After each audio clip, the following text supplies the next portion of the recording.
Hello, everyone. Welcome to the episode 7 recap for Genius Game UK.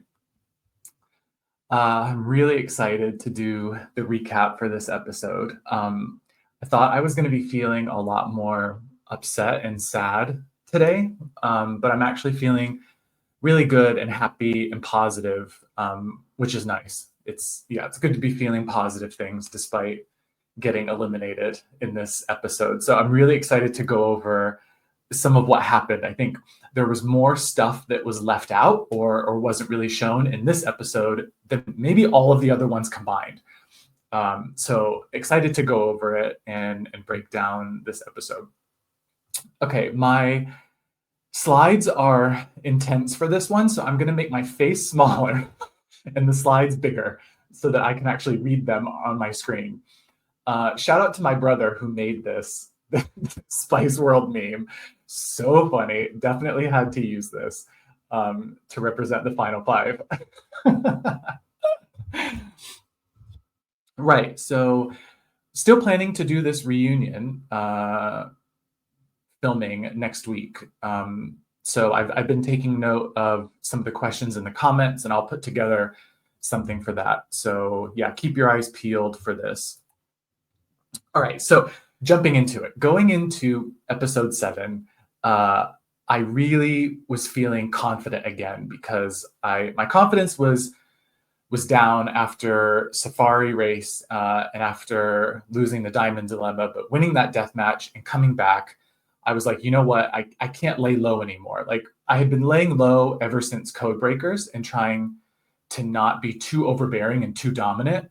But now we're at the point where it goes from 5 to 2 and the claws are out. So I think you saw me being a lot more proactive and assertive. And actually, everyone was sort of like that for the most part in this episode because you couldn't afford to just try to survive and not come last. Because if you come last, you're auto eliminated. And if you don't win, you're in a 3-way death match. So everyone was playing for the win, which was really exciting, I think. Okay, before we jump into the actual episode, I wanted to go over the Garnet count because actually the Garnet count turned out to be extremely important for this episode, and I'll explain a bit later why that's the case. So you have to follow along with me here, but at the start of episode 5, I've got the list of everyone in their Garnet counts, and then that is Safari Race, main match. So Bedalia wins that, and he gets 6 Garnets. He gets 5 for winning the race, and he gets 1 for having the Lion finish first. Charlotte and Bex also get 1 for having the Lion finish in first. So at the start of episode 6, then you can see everyone's totals. So Allison jumps up to 6 because she took Indy's 4 Garnets from the deathmatch. In episode 6, that's Diamond Dilemma. Bex wins 2 Garnets for winning that Diamond Dilemma and then having 1 Diamond left over. So at the start of episode 7, what the Garnet totals should be is me with 10 because I beat Allison in the death match and took her 6 and I have 4. So I have 10. Charlotte, Ken, and Bex all have 5 and Bedalia has 9. But actually, the actual Garnet totals at the start of episode 7 was me and Ken had 8. Bedalia had 7, Bex had 6, and Charlotte had 5. And so what they had left out of the show is that Bedalia, at some point, I still do not know when exactly this happened, but at some point, Bedalia gave 2 of his Garnets to Ken. So it must have been at some point after he won the Safari Race and went up to 9 Garnets. So Bedalia gives 2 of his to Ken. And at some point before I beat Allison in the death match, she gives 1 of hers to Bex and 1 of hers to Ken. So that meant that when I beat Allison, I only took 4 Garnets off of her, which puts me at 8. Ken was on 5, but he's now been given 2 from Bedalia and 1 from Allison, so he's on 8. So this ends up being extremely consequential in how this main match plays out, because it turns out in Media Moguls that one of the tiebreakers in the main match is how many Garnets you have. And Ken and I were tied for the most Garnets. So I'll explain to you why this ends up mattering a bit later on. So we get introduced to the main match of Media Moguls, and the rules were a little bit complicated. There was a lot of different rules in here, and for the first time, I remember them saying something about penalties. There was something about a penalty if you didn't write your check in the little stand in the atrium. I can't remember if they said what the penalty was, but I just remember thinking that I needed to play by the rules this game because there was going to be a penalty if you didn't. The way the rules were explained to us were a bit different than what was on the show. So we were told, I can't remember the exact wording, but it was something like, you must leave £1 left in your account. I think what I've written here isn't correct. I don't think it said, or the check. The wording was a little bit confusing. We were told that you must leave £1 left in your account, but it wasn't clear to me that if you tried to spend your last remaining pound, that you couldn't. I sort of thought that you could spend that last remaining pound, but that maybe there was a penalty because they had been talking about penalties. But yeah, my mistake on this, but the rules were a little bit confusing. We also weren't told what would happen in the event of a tie, and that becomes a bit more relevant later on. So as soon as these rules get explained, I think it makes sense in this situation, at least the way that I was approaching the game, and I think the way Charlotte was as well. The person who comes in dead last in this main match is automatically eliminated. No chance at a death match to try to save yourself. So you simultaneously want to come up with a strategy that makes it very unlikely that you come last, and ideally, you can try to target the strongest person that you want to target so that they come last. So the initial plan that they did not show in the show was me, Charlotte, and Bedalia sitting in the study room. And we basically said the three of us want to target Ken and try to get him eliminated straight away. Bex came into the room and we said to her, Bex, will you join us? And the four of us will work together. We'll play the same amount and we'll just target Ken. And Bex said no. I was so frustrated at that moment because I was like, why are you protecting him? Like, why are you going to risk coming last in this game when we can all agree on a target? Now, that being said, I think that as people have pointed out, just because you get targeted in this first round, it doesn't mean you're automatically out. Like, if Bex realized that we were all targeting her, she could have played her money in a way that would save herself and actually win the whole main match.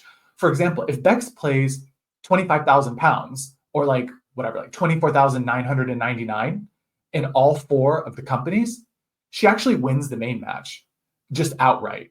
And then it's basically down to the rest of us. One of us gets eliminated and she wins the whole thing. So every strategy can be countered, but obviously it's a bit hard if you're in that position that Bex was in to know what to do.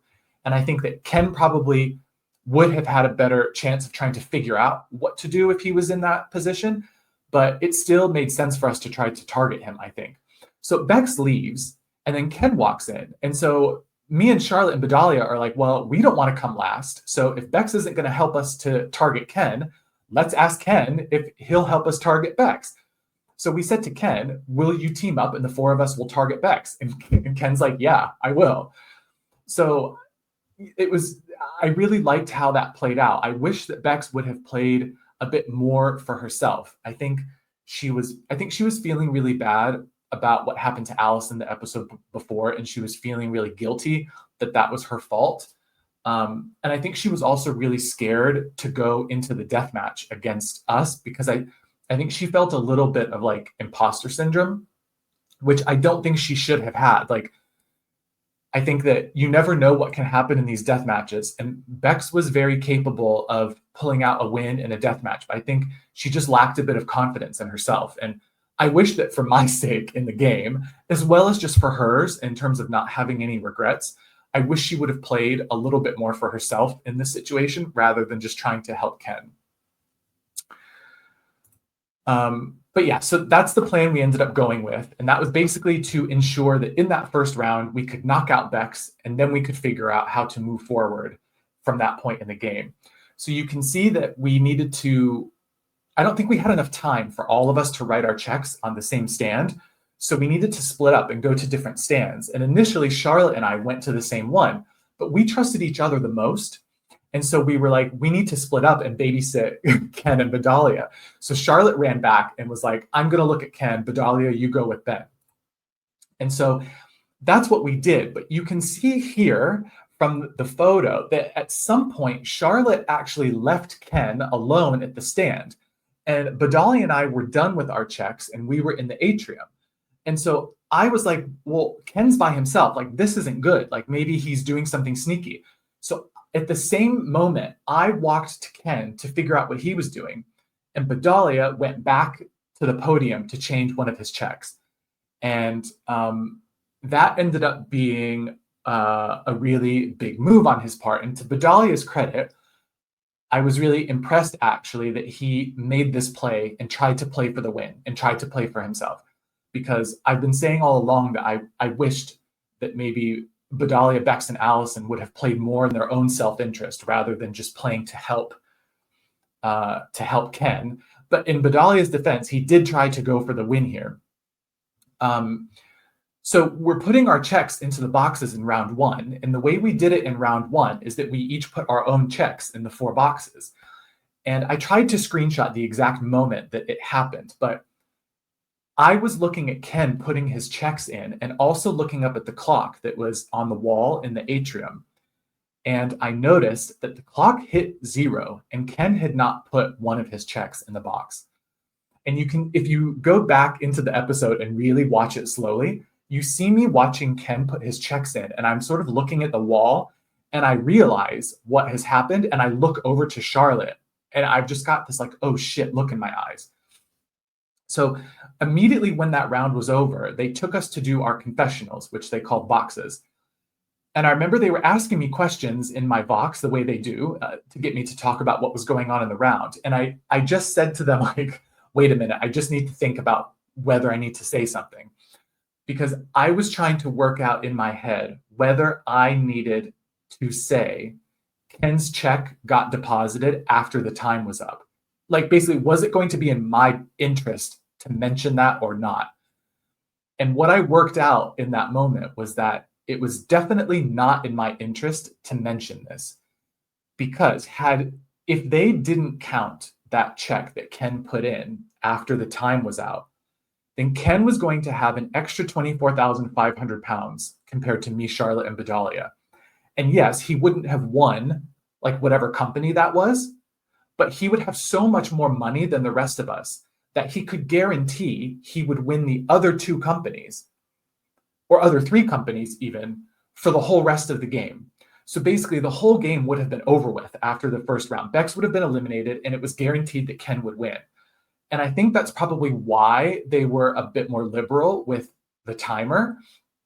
And it's ultimately why, at the end of the day, despite what I'm about to tell you about the tie breaking and all that stuff, and me saying, oh, I felt a bit robbed from the main match, that is all valid, and I'll go through that. But at the end of the day, I am glad that Ken won this main match, because actually, if we were playing really strictly by the timer, Ken would have won it in round 1.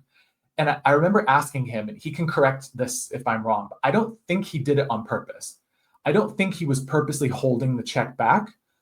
I think we just didn't have lots of time to put them in. But if we are playing strict by the strict timer, then Ken actually just wins this main match basically from the first round.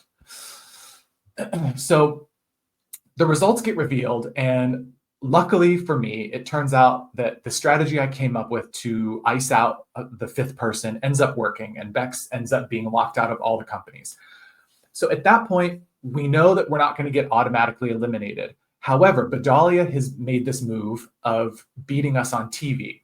And so now the focus of the round is basically, how do me, Ken, and Charlotte overcome this lead that Bedalia has so that he can't win, and it's now down to one of the 3 of us.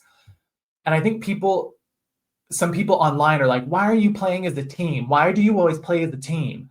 Well, the reason I'm playing as a team is because strategically, it makes sense to work together and leverage your power as a group to eliminate other people from contention. So Bex was out of it. She got auto eliminated. Now, if me, Ken, and Charlotte can find a strategy to take Bedalia out of the mix, now I have a 1 in 3 chance of winning. Whereas if we don't work together, it massively increases the odds that Bedalia wins and we lose.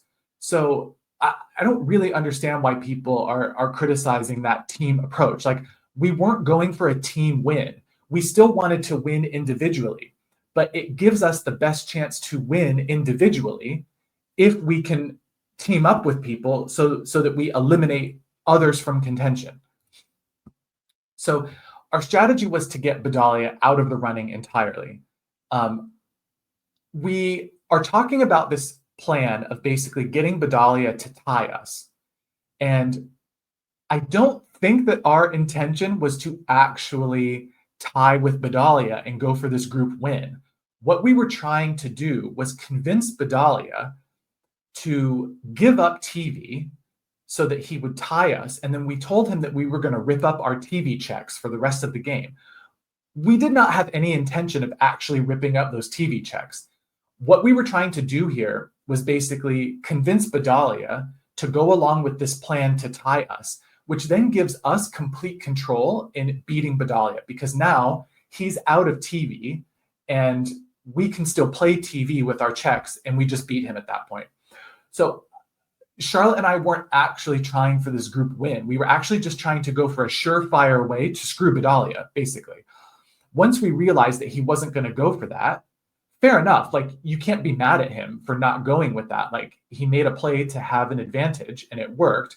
But at that point, we then needed to kick his ass out of the room and come up with a way to beat him. And that's where we came up with the plan that me, Ken, and Charlotte would all play 660 whatever on the 3 things that weren't TV, because I assumed that Bedalia would want to try to protect TV, because as long as he can win TV, then he guarantees that we're not going to get bonus tokens from ever having a win on TV. So the whole plan was basically hoping that he puts a lot of money in TV. The 3 of us all put the same amount for the other 3 companies, and we basically do to him what we did to Bex. We knock him out of those other 3 companies and let his ass keep winning TV, because it's not going to be enough to beat us in the end. There's this whole moment in the atrium where Bedalia is basically wanting Ken to just help him win. And Ken was like, why would I do that? Like, I don't have any incentive to actually help you win. And I think this sort of speaks to maybe some of the mindset around some of the players. Like, I think some people felt that, like, because Ken was really helping them in the games and getting them further, they really just felt like Ken was just going to let them win the whole thing and not play for himself, which is kind of wild. But apparently Ken says that, and I'm not sure why they didn't include this, but Ken says that he actually told Bedalia to go all in on TV and to protect TV, because that would give him the best chance of winning. So Ken basically set up Bedalia to fall into our trap. And that's exactly what ended up happening. What's really interesting about this, though, is that we were doing this quick math in the moment that we needed to save £6 for rounds 3 and 4. And so we were dividing 1,994 by 3. And I remember Charlotte was doing that math, and we came up with 664. And so that's why we put 664 on those. The intention was to only be left with £6. So I was actually, in this moment, happy for the game to end in a 3-way tie between me, Ken, and Charlotte. The reason I was happy for that was not because I was going for a team win. It was because I had a really strong feeling that Garnets were going to eventually be something that broke the tie, because I couldn't think of any other way that they would break the tie. And I knew that Charlotte did not have the same amount of Garnets as me and Ken. And so I would much rather tie the game with Ken at the end and then figure out what are we going to do to break that tie. Because again, I'm eliminating people from contention, right? So like, I would rather have a 50-50 chance at the very end with Ken to win the game rather than playing it solely as an individual, where I have like a 1 in 25 like a 25% chance to win if we don't ice out Bedalia. But it turns out that this extra 0.667 added up. And so instead of only having 6 pounds left for round 3 and 4, it turns out we had 8 pounds left. And Ken also mentioned that we need to save an extra pound. So we actually don't need to have 6 pounds at the end, we need 7. So then we adjusted one of the checks, and that's how we got left with 9 pounds in the end. It is very possible that had we done the maths a little bit differently, that we actually don't end up with 9 pounds at the end. We only end up with 7. And actually, the game could have just been a foregone conclusion where there was no way to avoid all tying in the end. This ends up being really important because of the way that the ties were going to be resolved, which I'll get to in a moment. For round 2, because I had noticed Ken deposit his check after the timer in round 1, we agreed to deposit our checks differently from then on. So basically what we did is we all wrote our checks. And then I took, like, for example, I took all 3 newspaper checks, one from me, one from Ken, one from Charlotte. Ken took all 3 radio checks, and Charlotte took all 3 social media ones. And that way we could be a bit more certain that all of the checks were going to go into the box at the same time, so that if if someone put in the checks after the timer, then all of ours would go in after the timer, not just one person's. So like, it's funny because little details like this don't like make the edit, obviously, but it shows you like just how much you have to think of in the moment of these games. Like, you have to think of so many details to try to control, to make sure that your strategy can be executed without people, like making a play and trying to deviate from it. So in round 3, we each have 9 pounds left. And we realize that the only way we can guarantee that we beat Bedalia is for each of us to put 1 pound on the 3 companies that we're still in the running for. And so that's what we do. And so the 3 of us continue this plan of all playing 1 pound. Now, at this point is when I think the producers realized, okay, it's actually looking likely that these guys might tie. And so I think it was after the 3rd round when we put the checks in before the results got revealed, but it could have been after the 2nd round. Actually, I think it may have been after the 2nd round, but before we had started the 3rd round, when we each had 9 pounds left. I think the producers came out and they basically said to us, here's the rules for the tiebreaker. And they went through a long list of things that could potentially break the tie, including how much money you have left over at the end of the game. So that was one of them. And then after that, the last thing on the list was number of garnets. And so at this point, we realized that me and Ken being tied for the most garnets was very consequential because Charlotte didn't have as many as us.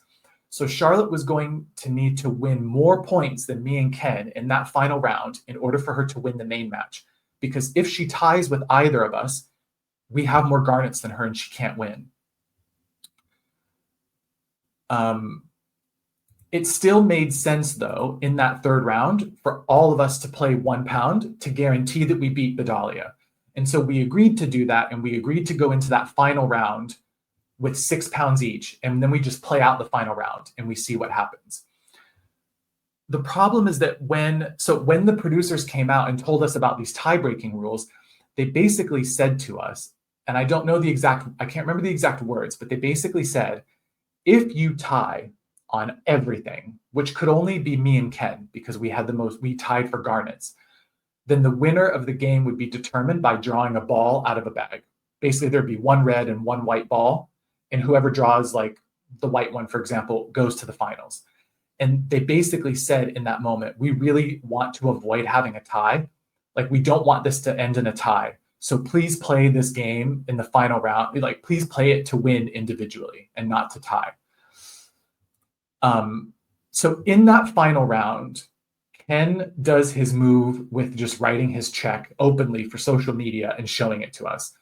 And I really love watching the clip of it, like from the episode, because Charlotte and I are just like, what the hell is going on? It honestly felt like we were watching a magic trick. And I was suspicious that he had swapped the checks. And so that's why before he puts it in, I was like, oh, you swapped it. And he showed it to me and put it in. And then it's so funny in the episode. I like look over to Charlotte and I'm like, what? Like we're both like totally baffled by why he has just done this. It never once crossed my mind that he was going to try to purposely bounce a check. I thought 100% that this is just what he was doing, because up until this point, Ken had been playing these games so straightforward. And he was basically, in my mind, he was one of the people leading the charge behind, everyone should play with honor and like we should be honest and we should be loyal. And so I didn't think that he was up to something crazy like that. I just thought he was being a bit chaotic and hoping that we would get flustered and like make a bad decision. In these last remaining moments of the round, and I have the paper in my binder, my actual note paper, I was agonizing over whether I should play my money 2-3-0 or 3-2-0, or if I should hold one of those back and play 0-0-4. If I play 0-0-4 and hold back one extra money, then I know I can be pretty confident that we're not going to end in a tie, because I'm going to have £2 left in my account and they're only going to have one. And I think that part of me was like, okay, the producers don't want this to end in a tie. For other reasons, I was sort of feeling like maybe the producers didn't like me. And that was because of my own paranoia and other stuff that had been going on in the show. You just get so paranoid in these situations. And like, I'm used to watching like American reality shows where I feel like the producers do interfere sometimes in the game and they sort of influence things in ways that they that they want the game to play out. And so I really didn't want to be in the bad books of the producers. I didn't want to feel like they might be trying to work against me. And I think that did influence me a little bit to go 0-0-4. That being said, if they had never told us the thing about the ties and that they didn't want it to end in a tie, it is still possible I play 0-0-4, because actually 0-0-4 is the best way to ensure that Ken doesn't win, but it actually makes it almost impossible for me to win. It makes it much more likely that Charlotte ends up getting 2 points and winning. It turns out that what I should have done is either 2-3-0 or 3-2-0. Had I done either of those, Ken and I would have been drawing balls to see who goes to the final. And I think that this single moment was my biggest mistake in the whole entire show. And at the end of the day, I don't know like what I would have done under different conditions, but I have regretted this so much. I've thought about this so much in the last year and have really kicked myself and beaten myself up about it. Obviously, there was only a 50% chance that I would make the final, so it's just as likely that Ken pulls the right ball and I don't make it. But obviously, I would have looked a lot better, tying for the win in that main match and then letting it come down to a ball. As soon as I played my check for 0-0-4, we went and did our confessionals. And as soon as I put the check in the box, you could see me like go like this, and I just put my head in my hands. And actually, in the seconds leading to the end of the round, I tried to turn around and write 2 and 3 on my other checks, but there wasn't time. I just really agonized over this, and I ended up making the wrong choice. And in that confessional interview right after the end of the round, they were trying to ask me, why did you play what you did? And I was so upset, I didn't answer their questions. Like, it was one of the only times where I was just so upset, because I knew that I couldn't win the game at that point and that I had messed up. And it wasn't clear to me until the moment the checks went into the box. So yeah, it's a huge regret I have from the game, because I was that close to making the finale.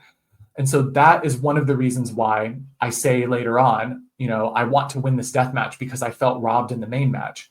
And so I think people are like, oh, why does he feel robbed in the main match? This is why, because this is how close it was. And I had this feeling in my mind that, like, had I just gone the other way and maybe not been influenced, then it would have ended in a tie between me and Ken. However, fair play to Ken, because I think that coming up with the idea to purposely bounce a check is incredible. And I think he deserved to win this main match for that alone. But also, I said before, had they interpreted the timer like strictly from the first round, he would have won then anyway. So I can't be that upset about how this all turned out. I will point out, though, that the check bouncing rules, that Ken did get a little bit lucky in how this worked. And again, I don't want to sound like a sore loser. It was a brilliant move, what he did. But I think Ken thought that the checks were always resolved from left to right, but actually they were resolved in order of largest amount on the check to smallest. And if there was a tie for the largest amount, then it was left to right. So I think he thought that his check for newspaper would get resolved first, then radio, then social media. Excuse me. But actually the way it worked is that the check he played for 3, I can't remember if it was newspaper or radio, but that one was resolved first. Then he had £2 left in his account. No, he had £3 left in his account. So then his £3 social media check was resolved. But because that would have left him with nothing in his account, it bounced. And so then that's why his next check for 2 got cleared. Now, when this all got revealed and I realized what had happened, I got really upset because I didn't understand why, if you have £3 in your account and you write a check for £3, why would that check bounce? And it all goes back to this rule about you must have £1 in your account at the end of the game. And I still to this day don't really, I think we had that rule because they wanted to disincentivize people from tying. And I think they felt like if everyone just ended the game spending all of their money and ending on 0, then you're more likely to tie. But the thing is, we could all just end the game on 1 and you could still tie. So that whole concept of like the check bouncing, even though the money's in the account, didn't make sense to me. And so after the results got revealed, I put my hand up like a Karen and I was like, hold up. This does not make sense. And actually the games producer came out onto the set in the atrium along with like the independent rules adjudicator, like lawyer person. And we sort of had this little bit of back and forth where I was like, I don't understand this. Like, this is messed up, because if Ken's social media check clears, then actually I end up winning. Because Ken would have won 1, I would have won 1, and then I would break the tie. So that's why I was like upset about it. And then they were explaining how it worked because of the £1. Like, you have to leave the £1, and so if you spend 3 and have 3, it bounces. But yeah, that's a little bit of behind the scenes. And so that after that interaction, I was like, okay, fine. And like, I apologized to the producers afterwards because I was like, I'm sorry for like making an issue of that. Like, because again, I was really paranoid that they hated me, despite the fact that I was acting the way I was. But I think, and I hope, what they said to me was, it's fine. Like, you're just passionate about the game, and that's what we want from you guys as contestants.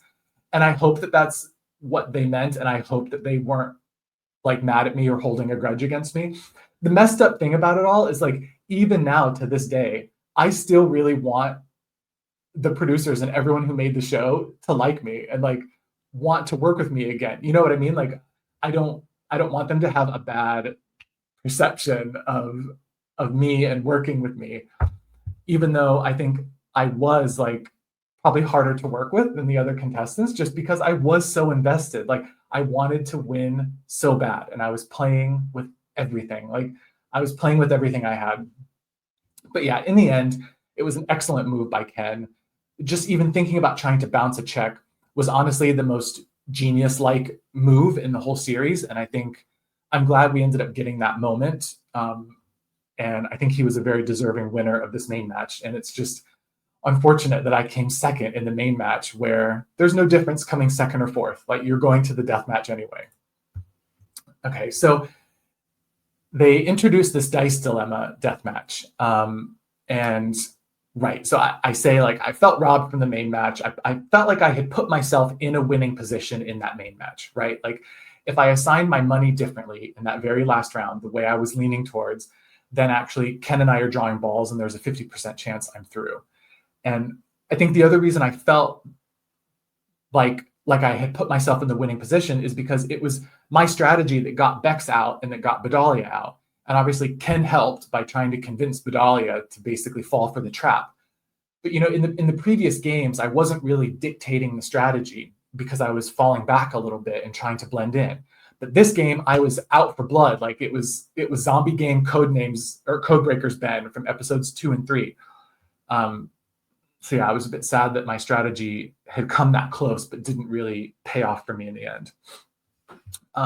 What they didn't show at the start of Dice Dilemma is that towards the very beginning, Charlotte asks Bedalia, if you can't win this game, who do you want to win between me and Ben? And Bedalia says Ben. And Charlotte said, yeah, me too. And so I knew in that moment from the start of the game that I was in a really good position, because it's very possible that this game comes down to a kingmaker position where one person can't really win themselves.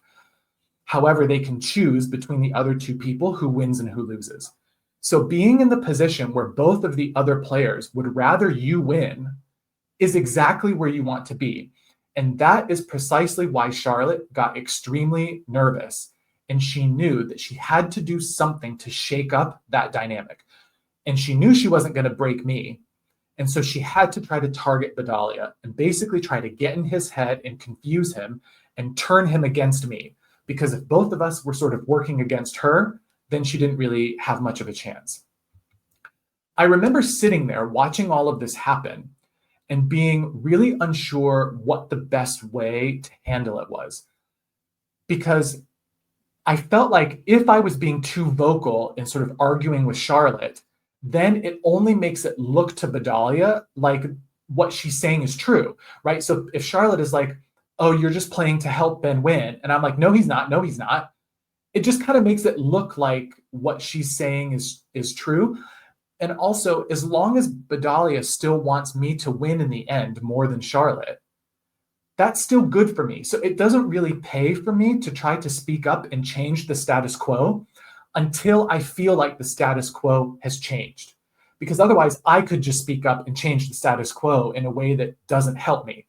So I was constantly trying to monitor like the situation basically and try to get a sense of whether Bedalia had fully turned against me or whether he was just sort of working with Charlotte to try to do better in the game, but that if the choice came down to it, he would still pick me to win in the end.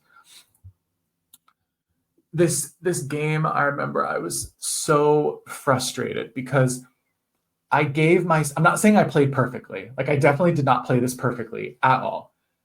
But I gave myself so many chances to win. I don't actually know the number of rolls that I had.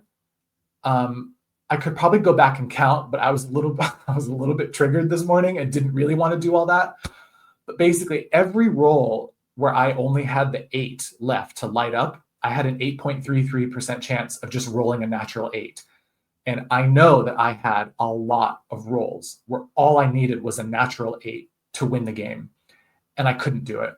And in fact, I think I remember correctly that there was something like 26 rounds in the whole game.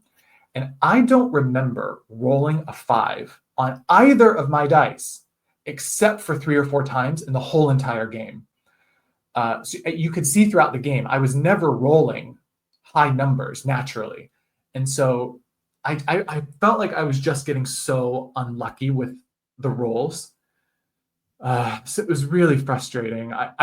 In the end, I should have probably played more aggressively and bluffed more and tried to waste their tokens. But it's also really tough because once everyone's tokens are gone, everything comes down to the turn order and how many numbers you have left to light up. So you have to time it so that like basically if someone else has only one number to light up on the very last turn when no one has chips left, if you have two numbers left, you can't win. So it's really tough figuring out how to time like when to bluff versus when to just go for the natural win and wait it out and see what happens. Something that happened that I cannot believe they cut out of the episode was at one point they had sort of worked together to make me use my last chips, and all I had left was my garnet. And at one point, somebody needed to be blocked. I can't remember which one of them it was. And I was like, I'm not doing it. And I took my garnet and I threw it across the atrium, and it smacked across the floor and hit the wall. And I can't remember who it was, but basically the person who needed to block then blocked because I had thrown my garnet away. Like I was basically saying like, I physically can't block because I just threw my garnet across the room. So there was so much strategy going on trying to get people to use their bluffing tokens and save your own. It was a really, really intense game. And ultimately what it boiled down to was that in that final round, we all had a chance to win. So Charlotte was the starting player in that final round. So if Charlotte does not block anyone, or no, if Bedalia does not block anyone, Charlotte lights up her board first and she wins. If Bedalia blocks Charlotte before she can block him, then he lights up his board and he wins. If they both block each other, which honestly I feel like is the most likely outcome, then I'm the starting player in the next turn. No one has any ability to block anymore, and I win on the next turn. The problem is that we did not have a timer or a clock that we could see or hear. So in the episode, it makes it sound like we can hear this like ticking clock. We did not have that. So it was really difficult to know the timing. So I don't know whether Bedalia was actually trying to like count down in his head. I actually don't think he was. I'm curious to see what he says in his like exit interviews, but I believe that Bedalia didn't actually realize that Charlotte was going to win if he didn't block her. Because when he doesn't block her, he says, oh, what happens next? Like, I don't think he knew that his only chance to win was if he dropped his cube. And I was trying to tell him in that moment, drop the cube, like play it. Everything was happening in slow motion. It was honestly like such a crazy thing. I felt like the show didn't really emphasize the fact that like, if they both block each other, then I win in the next round. I think they framed it more along the lines of like, one of them is about to win. But actually, I think in that moment, like, I was actually in the best position if they do the logical thing and block each other. I will say that Charlotte played this game extremely well. Like, she recognized early on that she was not in a good position socially because both of them wanted me to win. She worked on Bedalia throughout the whole entire game. She confused him. She got in his head.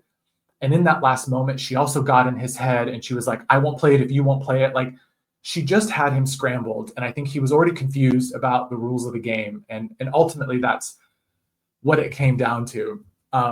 It didn't feel good to lose like that. Like, it felt so shitty because I felt like, and that's where the comment came where like, I snatched defeat from the jaws of victory twice today. And I think maybe it doesn't come across that way in the show, how close I was to winning both of these games. But yeah, I really did feel like I had put myself in a winning position like multiple times and just couldn't get the luck I needed to win. But yeah, Charlotte played extremely well. I think both Ken and Charlotte are deserving finalists for the Genius Game. So yeah, some reflections that I can talk about now that it's been revealed that I don't make the finale. I was really sad to lose, but I really wanted to be a gracious loser and not be a sore loser. So I absolutely meant it when I said to Charlotte, like, congratulations, I'm really proud of you. I was really proud of her. I think she played the game extremely well. I think Ken played really well. And also just now, like I feel really thankful and appreciative for the experience of getting to play this game. It it really was a dream come true to be able to make it onto a show like this, and for the show to be Genius Game is just crazy. Like, it was a few years ago when I was running a Genius Game for my friends, and then here I am getting to play. So the fact that they took that chance and gave me the opportunity to play, I will forever be grateful for that.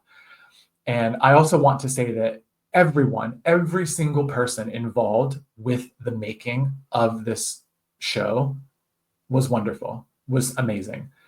The people who helped do the casting and ended up being sort of like the welfare people, like when we were there on set, they worked so hard. Everyone in this whole production worked so hard.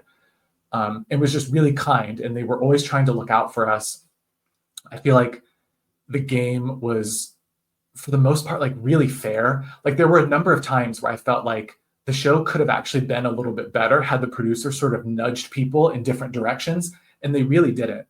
And I think that's, to their credit. Like, I think they have a lot of integrity in that regard. I really can't say enough nice things about the people who made the show, and I'm really sad that it hasn't done better. I think more than anything, I wanted a second season just because it means a lot. Like, it's work for a lot of people in the TV business who are wonderful people. And I think the TV industry is really suffering right now, and it's really hard out there to find good work. I'm sad that the show hasn't done better. I also want to say, because I probably come across like a bit of a sore loser at this point, but Ken and Charlotte are both very deserving finalists.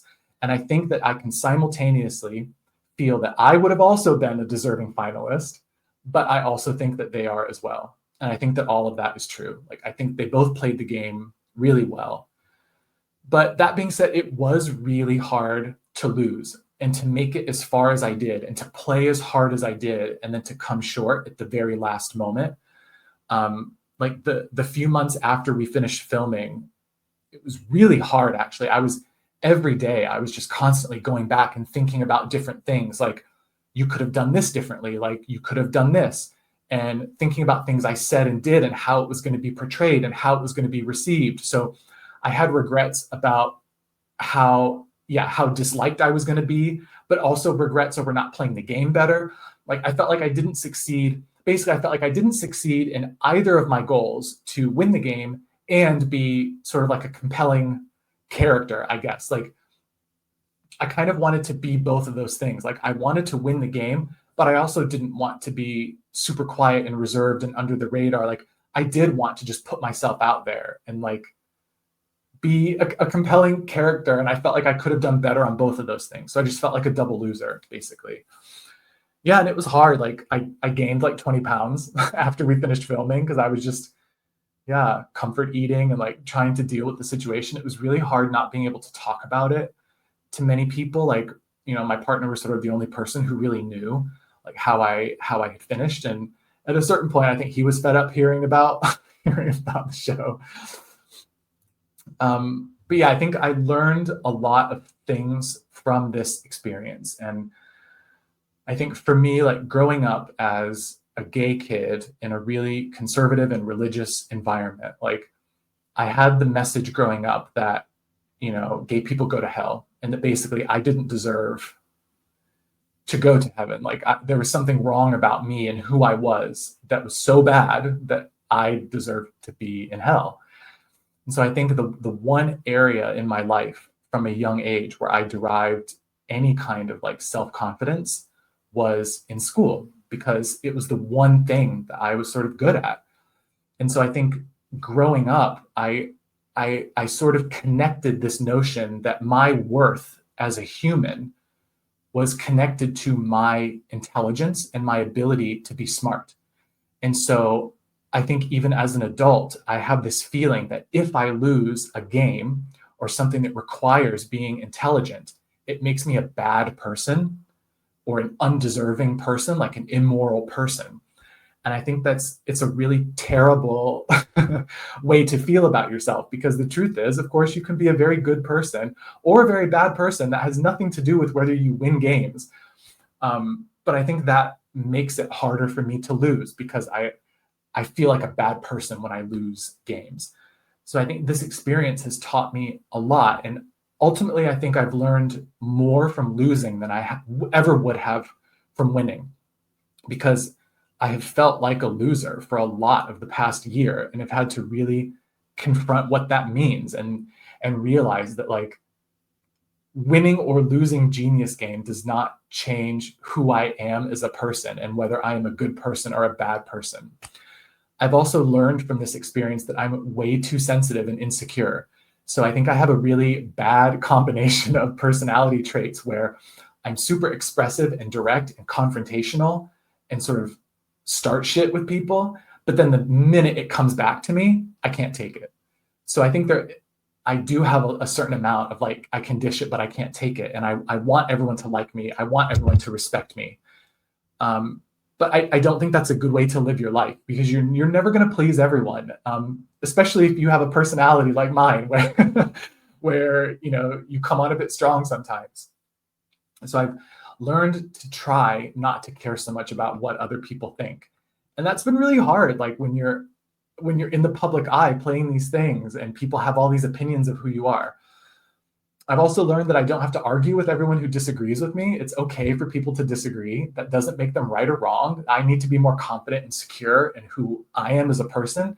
And just knowing my truth should be enough. I don't have to convince everyone else. And I think you've probably seen a lot of that throughout these videos as well. So yeah, I think that's definitely something I've learned. It's also okay to be out of control sometimes. Like you don't have to always be in control of everything. Sometimes you're not going to be in control, and you have to learn how to handle those situations. So that has been another thing I've learned. And also the last thing is that I think luck plays a role. And I think you can say that in a way without sounding like a sore loser. Like there were times in the game where luck went my way. For example, having Same Picture Hunt as my deathmatch. Obviously I practiced and prepared, but I got lucky that was one of the deathmatch. Like that was the deathmatch I got in episode 6. There's some other things that went my way as well in the game, but there's also some things that didn't really go my way, like the rolls in this dice game, or episode 6 could play out very differently if Bex plays her diamond, for example, and the people in the deathmatch are not me and Allison anymore. If the deathmatches get played in a different order, then this whole game ends up looking quite different. So yeah, I think luck does play a role, and the only thing you can do is to try to put yourself in as many winning positions as possible, and that's really all you can do. I have to wonder a little bit, like how the show would have been different if I had made the final, or especially if I would have won, because I do feel that perhaps some of my stronger moments, or my more genius moments in the show, would have perhaps been emphasized a bit more positively had I won. And I think that in some way, you kind of make your own destiny by making the final or by winning the show. I think what I mean by that is like, there's a lot of people, for example, who are saying, oh, I only won the deathmatch against Allison because I got lucky. But they have footage of me immediately after that deathmatch going through the whole board of symbols. And, I don't think I won that deathmatch just because of luck. I think I had memorized the whole board. And that part of me wonders, like, if I won the show, do they take that little extra step to show people that I did know the board and that I won because of skill and not luck? Also, like with Codebreakers in episode 3, like part of me wonders if I had won the show, would they have shown that a bit more favorably rather than just me going around bullying people and no one else is playing the game? Like, I don't think that's actually what happened. I think people were playing the game. They just realized that it made more sense for them to help me than it did to go against me. There's also this interesting perception. Like, I think the show sort of set up this narrative that I'm scared of going into the deathmatch, and oh, I'm going to be so flustered in the deathmatch. But actually, like, I get that it looks cool to not care about going into the deathmatch, but it's actually just not good gameplay. Avoiding the deathmatch is like the whole purpose of the thing. Like, you don't want to go into a deathmatch. And so part of me wonders, like, it's little things like this where I think that the way that I played or the way that I'm portrayed has a slightly negative like valence to it. Whereas I wonder if I would have won if it would have been more positive. So instead of Ben being scared to go into the death match, maybe it's like Ben's playing a really clever game to avoid going into the death match in the first place. Because actually making it till episode 6, I think without seeing a death match was really impressive, especially given how strong I was playing. Like other people who were strong players were getting targeted and thrown in like way earlier. So yeah, I think at the end of the day, I'm really proud of how I played. And, people are going to say, oh, you just tried to make alliances. But actually the games were games where you could win by having alliances. And there's also a lot of talk about like, oh, you should play the games how they're intended to be played. But I don't think there is just one way that the games are intended to be played. And actually, I think the whole point of Genius Game is that you aren't actually meant to play the game in a straightforward way. You're meant to try to find the workaround and the way to break the game. And whether that is taking advantage of the rule about bouncing checks, or whether it's by convincing all the other players to just give up, like there's different ways that you can play the games that are different than how the game was intended. And I think that's literally the whole point of Genius Game compared to any other type of show or game that you play. So yeah, I'm proud of that. I'm also proud of myself for targeting like Scott in episode 2 and Ken in episode 3. Like I was taking shots at the people who I thought were strong players and who had a chance to beat me. So, I couldn't really say that back then, but like, targeting Ken, I think in episode 3 was absolutely the right decision. I do think looking back on it, without being too critical, I do wish that people were playing for themselves a little bit more. Like, for example, I wish for my sake and for Bex's sake that she would have been playing a bit more for herself towards the end of the game. I think playing the game to help someone else win kind of ruins the spirit of the game. And I think it's sort of a fundamental thing that everyone who's there is trying to win predominantly for themselves. And if people aren't doing that anymore, then I think it kind of ruins the game. Like you can imagine a scenario where I'm in the death match against Bedalia and Bex just decides to basically help Bedalia win and only use her chips to block me. And basically she gives up and lets Bedalia. Like I definitely see something like that happening. But maybe it's not fair to speculate on what ifs. I'm curious when we do interviews and stuff, what Bex would say about that. But yeah, I feel like I did play the game hard, and I think I did play it the way it was meant to be played. Some people were holding grudges, like I think, for example, Allison didn't really like the way that Amanfi was playing. She didn't like the way I was playing, but I can't really do a whole lot about that other than just play the game in like a boring passive kind of way. And that's not who I am as a person. And that's not what I wanted to do. Like I wanted to be aggressive and play a strong game. And I think maybe some of this is that people, the casual audience sort of wants nice players and people who are nice to everyone. But the Genius Game is not a nice game. The Genius Game is about manipulation, deceit, betrayal, and strategy. And so, yeah, I'm happy with how I did. That being said, I do have a lot of regrets as well that I've had to work through, like in this past year. Like part of me feels like maybe I should have been quieter and maybe that would have helped me win. Part of me then says, well, no, you didn't win in the end. So maybe instead of being quieter, you should have been louder. Like maybe you should have been even more crazy and come across as just this wild personality. And maybe that would have worked out better. So I don't know. In the end, I gave it my all. I did my best, and that's all I can do. Okay, I've been rambling for way too long.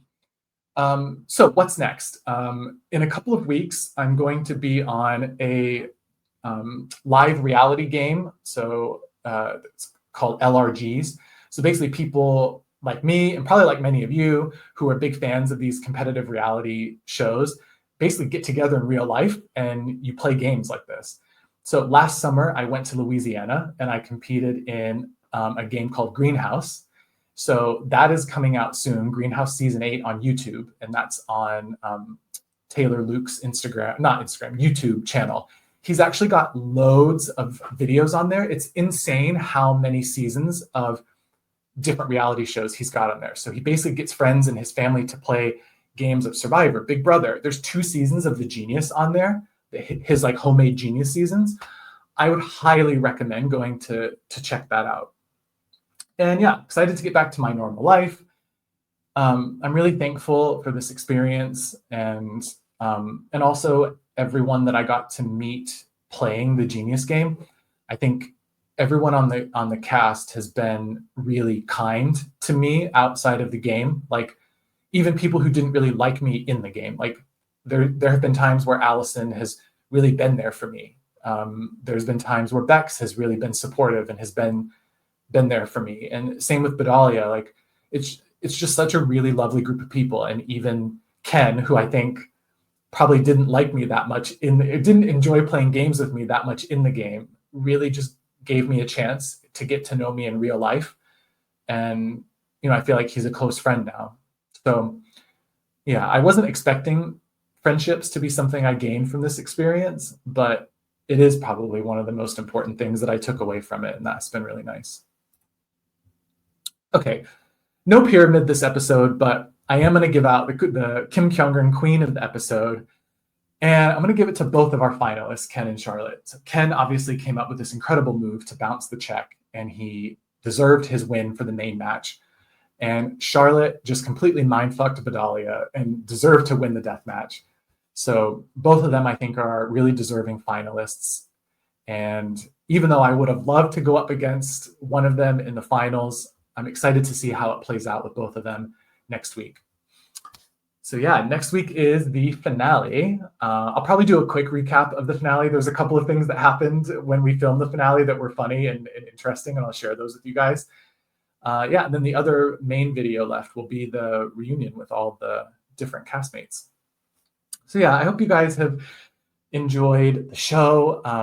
I think the past couple of episodes have been incredible television, and it's a shame that the show hasn't become more popular, because I think the last few episodes have just been amazing. So I hope that there's more Genius in the future, but if there's not, I'm really proud of this season. I'm proud of those of us who played it. I'm proud of the people who designed it. I'm proud of the people who made it. So yeah, it's been really nice having you guys along for the ride. Thanks for watching and commenting on the videos, and I'll see you next week.